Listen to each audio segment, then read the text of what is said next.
Good morning students, let's continue our previous class. हमने पिछली class में पढ़ा था कि जो प्लेस वैल्यूज़ होती हैं वो 1 से शुरू होती हैं, उसके बाद 10, 100, 1000 एंड 10,000 तक आगे जा सकती हैं।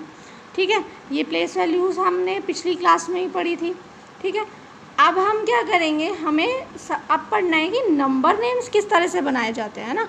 नंबर नेम्स बनाने में बहुत जो है मिस्टेक्स कर देते हैं आप लोग, तो नंबर नेम्स की इजी फॉर्म्स हम आज समझेंगे कि इजी तरीके से उन्हें किस तरह से समझा जा सकता है। ठीक है, एग्जाम्पल के थ्रू लेते हैं हम। सबसे पहले हम एक एग्जाम्पल ले लेते हैं कि right the number name of 54582 with expanded form. कि हमें ये संख्या दे दी है और अब इस संख्या का हमें नंबर नेम वर्ड फॉर्म के अंदर जो है बताना है क्या होगा, और साथ साथ में इसकी एक्सपेंडेड फॉर्म भी बताएंगे। देखिए, सबसे पहले तो हम इसे वही प्लेस वैल्यू चार्ट के अंदर रख के देखते हैं, है ना। तो हमने डिवाइड कर लिया यहाँ पे कि 1s, 10s, 100, 1000 एंड 10,000, और सबकी वैल्यूज़ उनके नीचे लिख दी। 1s 2 होगा, ठीक है, 10s जो है वो 8 होगा, 100 जो है वो 5, 1000 जो है वो 4 और 10,000 पे 5। तो ये सब क्या हो गई, हमने इनकी वैल्यूज़ प्लेस कर दी। ठीक है, अब इनकी हमने वैल्यूज़ जब प्लेस कर दी है, ठीक है, या तो हमें इस तरह से वैल्यूज़ प्लेस करना आ जाए। ठीक है, अगर ये नहीं आ पाता है तो हम प्लेस वैल्यू चार्ट को इस तरह से भी दर्शा सकते हैं। देखिए, प्लेस वैल्यू चार्ट को हम इस तरीके से भी बता सकते हैं। हमने डिजिट्स लिख ली जो भी हमारे पास थी।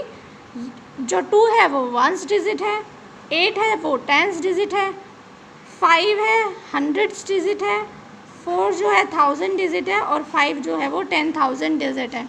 अब हम यहाँ से ये भी बता सकते हैं कि जो 1s होता है ना वो 1 से मल्टीप्लाई होता है, 10s जो होता है 10 से मल्टीप्लाई होता है। मतलब कि जो 10s की वैल्यू होती है 8, उसमें हम एक ज़ीरो ऐड कर देते हैं।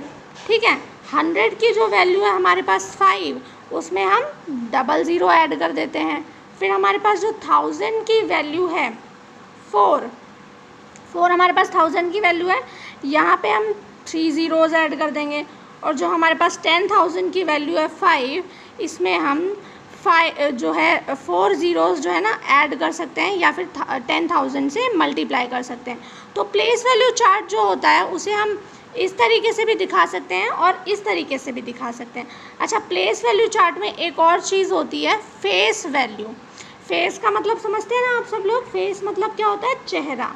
ठीक है, तो इनकी जो प्लेस वैल्यू होगी वो तो होगी मल्टीप्लाई करने के बाद, उनमें जीरो लगाने के बाद। फॉर एग्जाम्पल, जैसे अगर हम कहें 5, इसकी आप प्लेस वैल्यू बताइए, तो इसकी प्लेस वैल्यू क्या होगी, 500। इसकी प्लेस वैल्यू क्या होगी बेटा, 500। अगर हम इस वाले 5 की प्लेस वैल्यू की बात करें तो क्या होगी, 50,000 होगी। ठीक है, 4 की अगर हम पूछेंगे तो 4,000 होगी। ठीक है, ये तो इसकी प्लेस वैल्यू होगी। लेकिन अगर आपसे किसी ने फेस वैल्यू के बारे में पूछा, तो हमसे अगर कहा जाए कि भाई इसकी फेस वैल्यू बताइए, तो इसकी फेस वैल्यू, इसका चेहरा कैसा है, ये कैसा दिख रहा है आपको, 5 दिख रहा है ना, तो इसकी जो फेस वैल्यू होगी, देखिए, एक होती है प्लेस वैल्यू, ठीक है, और एक जिसकी मैं बात कर रही हूँ वो होती है फेस वैल्यू। ठीक है, तो फेस वैल्यू का मतलब चेहरा, फेस मतलब चेहरा। तो इसका आपको ये आपको कैसा दिख रहा है, 5 दिख रहा है, तो अगर आपसे कोई पूछेगा इसका आप फेस वैल्यू बताइए तो 5 होगा। इसका फेस वैल्यू 2, इसका फेस वैल्यू 5, और यहाँ जो है वो फेस वैल्यू क्या है, 4। पर अगर यहाँ आपने प्लेस वैल्यू पूछा जाए तो प्लेस वैल्यू क्या होगा, 4,000। ठीक है, प्लेस वैल्यू में आपको ये बताना पड़ेगा कि 4 जो है वो 1000 के प्लेस पर है, जबकि जो फेस वैल्यू होता है उसमें आपको कुछ नहीं बताना, उसमें बस आपको डिजिट बतानी है कि कौन सी डिजिट है। ठीक है, समझ में आया इतना। अब देखते हैं आगे, देखते हैं इसमें आगे हम क्या करेंगे।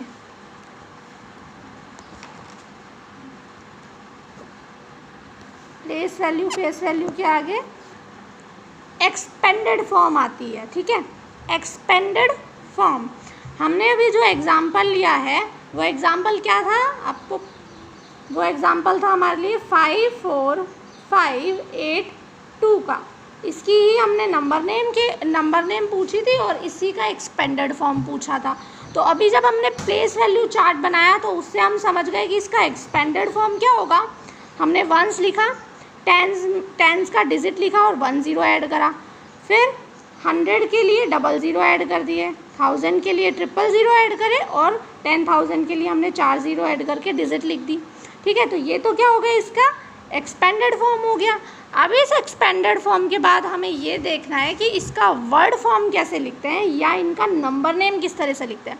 देखिए, वैसे तो नंबर नेम हम वंस, टेंस, 100, 1000, 10,000 और फिर उसके बाद में सीधे भी लिख सकते हैं, पर कई बार मिस्टेक्स जो होती हैं वो ज़्यादा हो जाती हैं यहाँ से। तो मैं इसका एक ईजी वे लाई हूँ, देखिए आपको अच्छे से समझ आएगा।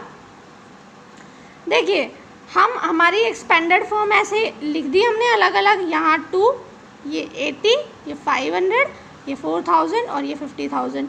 इनको एक्सपेंडेड फॉर्म में लिखा है हमने, कोई दिक्कत नहीं है यहाँ पे। अब देखिए इसके नीचे आप यहाँ लगा लीजिए 2 है, हमने लिख दिया इसको 2, ठीक है, क्योंकि हम नंबर नेम की बात कर रहे हैं, वर्ड फॉर्म की बात कर रहे हैं। 80 है तो हमने यहाँ 80 लिख दिया, ये 500 है तो हमने 500 लिख दिया, ये 4000 है हमने 4000 लिख दिया और ये 50,000 है तो हमने यहाँ पे 50,000 लिख दिया। ठीक है, इसमें कोई प्रॉब्लम नहीं है, हमने सिर्फ उनके नेम्स लिखे हैं जो वो हैं। अब आप यहाँ पे देखिए बेटा, ये भी 1000 है और ये भी 1000 है ना, दोनों 1000। तो हम इन दोनों 1000 वैल्यूज़ को क्या कर देंगे, प्लस कर देंगे। क्या कर देंगे, प्लस कर देंगे। आप देखो ये 50 है 1000 और ये 4000 है, तो 54,000 हो जाएगा ऐड होने के बाद। ये 50 + 4 क्या हो जाएगा, 54,000 हो जाएगा। अब ये 54,000 हो गया। अब यहाँ से देखिए हमारा नंबर नेम सीधी फॉर्म में बन के आ जाता है। क्या लिखना है हमें यहाँ से, 54,000 लिख दिया। 500 आप ऐसे के ऐसे बता दीजिए 500 है, ठीक है। 80 आप ऐसे के ऐसे लिख दीजिए 80 है, और 2 भी आप ऐसे के ऐसे लिख दीजिए 2। तो हमारा जो नंबर नेम था इस डिजिट का, वो नंबर नेम क्या बन जाएगा, देखिए 54,582। इस तरह से अगर हम क्लासीफाई करके नंबर नेम्स को बनाने की कोशिश करेंगे तो नंबर नेम्स बहुत ही ईजी तरीके से बन जाएंगे। तो आपको इसके लिए एक्सरसाइज दी जाएगी, घर पर हमें प्रैक्टिस करनी है नंबर नेम्स की 10,000 लेवल तक की। तो इसके आगे की हम नेक्स्ट क्लास में पढ़ेंगे, ठीक है। Thank you and do practice of it.